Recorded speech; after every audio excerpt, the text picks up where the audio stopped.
Assalamualaikum warahmatullahi wabarakatuh. Perkenalkan, nama saya Rizky Firsa Ramadanti dari Fakultas Sains Sosial Universitas Pembangunan Pancabudi.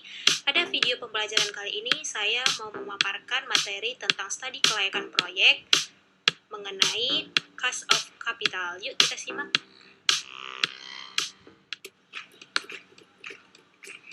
Cost of capital atau biaya modal adalah biaya yang harus dikeluarkan oleh perusahaan untuk memperoleh dana, baik yang berasal dari hutang, saham preference, saham biasa, dan laba ditahan untuk mendanai suatu investasi atau operasional perusahaan. Nah, besarnya modal ini dimaksudkan untuk mengetahui berapa sih sebenarnya biaya yang harus dikeluarkan perusahaan untuk memperoleh dana yang diperlukan. Seberapa penting sih sebenarnya peranan cost of capital di perusahaan? Nah, jadi peranan dari cost of capital di perusahaan yaitu perusahaan jauh lebih mengetahui sebenarnya biaya yang harus dikeluarkan untuk mendanai investasi itu sebesar apa dan seberapa besar biaya yang harus dikeluarkan untuk operasional perusahaan. Dan yang kedua, perusahaan jauh lebih mengetahui untuk meningkatkan nilai perusahaan dengan meminimalkan biaya-biaya yang tidak seharusnya untuk dikeluarkan. Dan yang ketiga, perusahaan jauh lebih signifikan dalam menentukan keputusan dalam hal pembiayaan atau sumber dana yang akan mendanai perusahaannya. Teman-teman tahu nggak sih ada dua jenis cost of capital pada perusahaan? Yang pertama adalah cost of capital individual yang terdiri dari hutang, yang kedua terdiri dari saham preference atau preference stock, yang ketiga saham biasa atau common stock, dan yang keempat adalah laba ditahan atau return earning.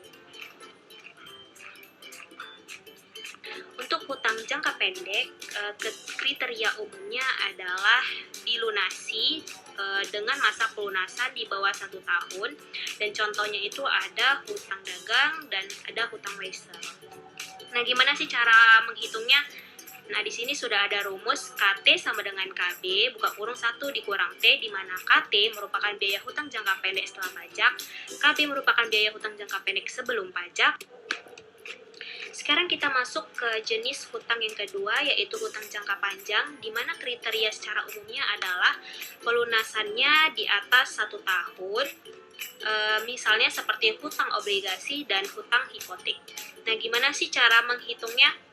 Nah, di sini sudah ada rumus yang kita paparkan, yaitu KB sama dengan I tambah N dikurang NB per N dibagi NB tambah N per 2. Di mana I sama dengan bunga hutang jangka panjang atau obligasi 1 tahun dalam rupiah, N harga nominal obligasi atau nilai obligasi pada akhir umurnya, NB merupakan nilai bersih penjualan obligasi, dan N merupakan umur dari Oke, kita masuk ke saham preference, di mana teman-teman bisa lihat tuh contoh saham preference seperti apa ya, yang warna coklat itu, atau preference stock dalam bahasa Inggrisnya.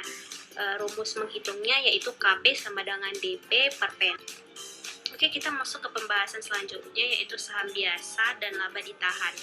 Untuk common stock, teman-teman bisa lihat bagaimana contohnya. Yang warna hijau itu merupakan common stock, dan untuk rumusnya adalah KE sama dengan D1 per P0 ditambah G, di mana P0 merupakan harga pasar saham biasa pada saat ini, DT merupakan dividen yang diterima untuk periode T, real cost of capital atau biaya modal secara keseluruhan, yaitu biaya yang memperhitungkan seluruh biaya atas modal yang digunakan perusahaan.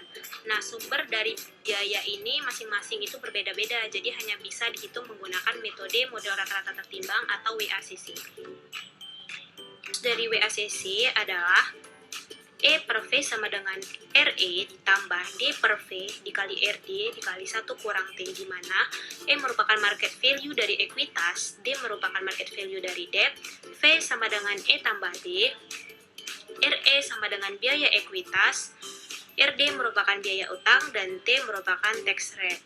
Jadi di soal ini dia membahas bahwa ada suatu perusahaan yang akan mengadakan ekspansi bisnis dan membutuhkan dana sebesar 2,5 M, di mana dia menerbitkan saham sebanyak 1,5 juta lembar saham dengan harga 1.500 per lembar sahamnya. Nah, return saham yang diharapkan adalah 20% dan menganggap bahwa bunga bank waktu itu adalah 10% dan pajak perusahaan sebesar 20%. Nah, berapa sih WACC dari perusahaan tersebut? Dari PT Kusayang Kamu tersebut adalah 19,8%. Yakni equity financing yang dilakukan oleh PT Kusayang Kamu tersebut sebesar 18% dan pembiayaan utang sebesar 1,76%.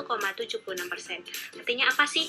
Nah, untuk tahap awal investasi ini cukup baik ya teman-teman, karena investor untuk menanamkan modalnya ke PT Kusayang Kamu itu sangat-sangat aman.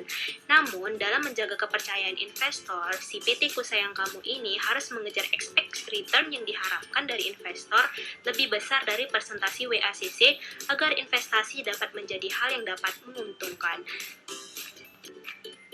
Oke, sekian video pembelajaran dari saya. Semoga bermanfaat. Terima kasih.